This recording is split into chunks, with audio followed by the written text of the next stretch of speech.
কিরে তুই আজকেও চান করিসনি? বিগত 1 মাস হয়ে গেল তুই একদিনও চান করিসনি। এরকম করলে একটাও মেয়ে পটবে না, সব মেয়ে তোর গায়ের গন্ধে দূরে চলে যাবে। আমার জন্য না হোক, মেয়ে পটাতে চাইলে আজকে চান কর। জীবনে আর কিচ্ছু চাইবো না তোমার কাছে, শুধু একবার স্নান। আজকে স্নান করো তুমি। ক্ষমা করো, আমি পারবো না। পারবে না? ও কিছুতেই চান করবে না রঞ্জু। ও একদিন ওর বগলের দুর্গন্ধ শুকিয়ে আমাকে অজ্ঞান করে দিয়েছিল। আমি কিন্তু বৌদি নই জয়ন্ত। বৌদি তোমার বগলের গন্ধ সহ্য করে নিলেও আমি কিন্তু তোমার বগলের দুর্গন্ধ সহ্য করব না। আমার নাম রঞ্জুদা। আজ পর্যন্ত কারো বগলের দুর্গন্ধ শুকিনি, আজও শুকবো না। স্নান তোমাকে করতেই হবে, প্রয়োজন হলে জীবনের শেষ চান।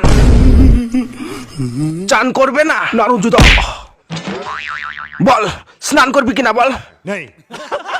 দেখো জয়ন্ত, আমি তোমাকে শেষবারের মতো বলছি, স্নান করবে কিনা বলো। না, আপনি আমাকে মারতে মারতে মেরে ফেললেও চান আমি করতে পারবো না রঞ্জুদা। খুব ঠান্ডা লাগে।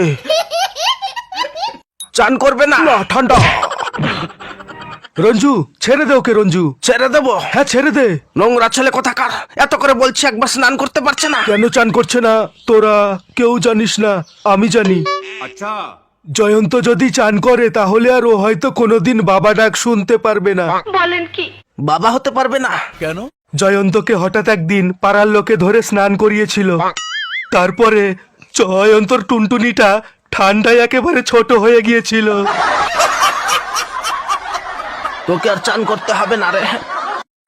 আমি সব সহ্য করতে পারি, কিন্তু কম্বলের ভেতরে পা দিলে আমি সেই গন্ধ সহ্য করতে পারি না।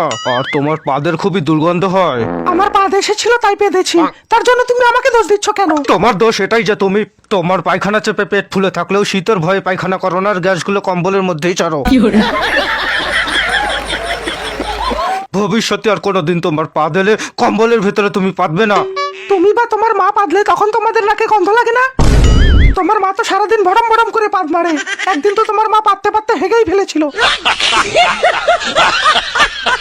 কাজল চুপ করো, মা শুনতে পাবে। আমি পাদলে দুর্গন্ধ হয়, আর তোমার মা পাদলে কি গোলাপের গন্ধ হয়? কাজল! থামলে কেন? মারো, আরো মারো। তোমার মা সারা বাড়ি বেঁধে বেড়ায়, তখন কোনো দোষ নেই, আর আমি পাদলেই যত দোষ হয়ে যায়। মন খুলে যে পাতবো তারও কোনো স্বাধীনতা নেই। শান্তি করে একটু পাততেও পারি না। একটু পাতবো তাও যত দোষ।